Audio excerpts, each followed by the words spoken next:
बादशाह अकबर और बीरबल राज्य के चारों ओर घूम रहे होते हैं। तभी अकबर को अचानक कुछ कौवे दिखाई देते हैं। अकबर को आश्चर्य होता है कि उनके राज्य में कितने अधिक कौवे हैं और फिर वह बीरबल से पूछते हैं कि बीरबल, क्या तुम हमारे राज्य में कितने कौवे हैं यह बता सकते हो? बिना किसी हिचकिचाहट के बीरबल राजा से कहते हैं 90,239 कौवे हैं। अकबर उनसे पूछते हैं कि यदि कौवे की संख्या उनके द्वारा दी गई संख्या से अधिक हुआ तो? चतुर बीरबल राजा से कहते हैं कि यदि अधिक कौवे निकले तो वे अन्य राज्यों के होंगे और यदि कम कौवे निकले तो कुछ कौवे छुट्टी पर चले गए होंगे। सीख: मन की उपस्थिति आपको किसी भी कठिन परिस्थिति से बचा सकती है।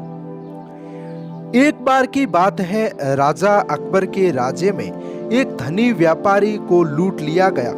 दुख से व्याकुल व्यापारी न्याय की तलाश में अकबर के कचहरी में गया।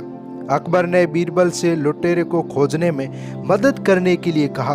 व्यापारी ने बीरबल से कहा कि उसे शक है कि चोर उसका कोई नौकर हो सकता है। व्यापारी का इशारा पाकर बीरबल ने सभी नौकरों को बुलाकर सीधी लाइन में खड़े होने को कहा। इसके बाद उसने सभी से चोरी के बारे में पूछा। जैसा कि अपेक्षित था, सभी ने ऐसा करने से इनकार किया। फिर बीरबल ने उनमें से प्रत्येक को समान लंबाई की एक छड़ी सौंपी। बीरबल ने कहा, कल तक डाकू की लाठी 2 इंच बढ़ जाएगी। अगले दिन जब बीरबल ने सबको बुलाकर उनकी लाठी देखी तो नौकर की एक लाठी 2 इंच छोटी निकली। बिना समय गंवाए बीरबल ने घोषणा कर दी कि यह नौकर ही चोर है। व्यापारी द्वारा असली चोर को खोजने के रहस्य के बारे में पूछे जाने पर बीरबल ने कहा, यह सरल था। चोर ने अपनी छड़ी को 2 इंच तक काट दिया, इस डर से कि यह आकार में बढ़ जाएगी।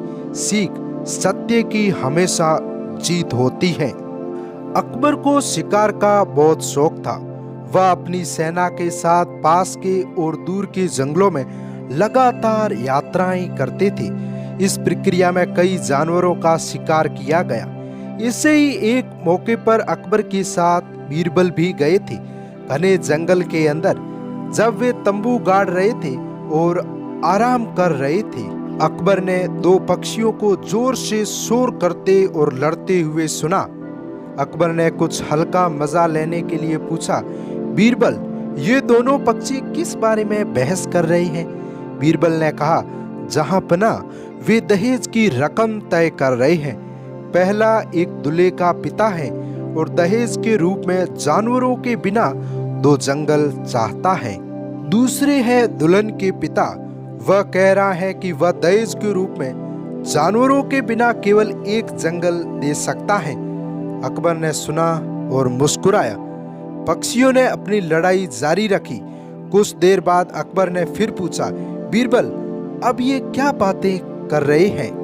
बीरबल ने तुरंत जवाब दिया, हुजूर, दुल्हन के पिता दूल्हे के पिता से कह रहे हैं अगर वह 6 महीने और इंतजार कर ले तो यह जंगल भी बिना जानवरों के दहेज में दिया जा सकता है। अकबर को संकेत मिल गया और उसने अपनी शिकार यात्राओं को कम कर दिया।